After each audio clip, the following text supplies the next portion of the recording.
சிரித்து மகிழ்ந்து படகில் சென்றவர்களின் கலங்க வைக்கும் இறுதி நொடி.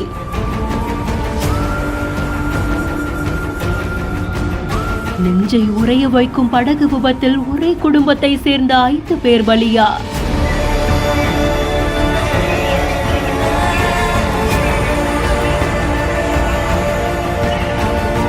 அம்மா, அப்பா, தம்பி உட்பட உறவுகளை இழந்த குழந்தைக்கு என்ன ஆறுதல் சொல்றது? மகாராஷ்டிரா படகு விபத்தில் பலியான தமிழ் குடும்பம். மத்திய பிரதேச மாநிலம் ஜபல்பூர்ல படகு கவிழ்ந்த விபத்து ஏற்பட்டு பலர் பலியான சம்பவம் இந்தியா முழுக்க பெரும் அதிர்ச்சியை ஏற்படுத்தி இருக்கு. பர்கி அணைக்கட்டுல கிட்டத்தட்ட 40 சுற்றுலா பயணிகளோட படகு சென்று கொண்டிருக்கும் போது திடீர்னு சுரவேக காற்று வீசி படகு கவிழ்ந்திருந்திருக்கு. இதுல பலர் நர்மதா ஆத்திலேயே மூழ்கி உயிரிழந்திருந்திருக்காங்க. பலர் உயிரோட காப்பாற்றப்பட்டிருக்காங்க. இந்த விபத்துல தமிழகத்தை சேர்ந்தவங்களும் உயிரிழந்திருந்திருக்கிறது பெரும் அதிர்ச்சியை ஏற்படுத்தி இருக்கு.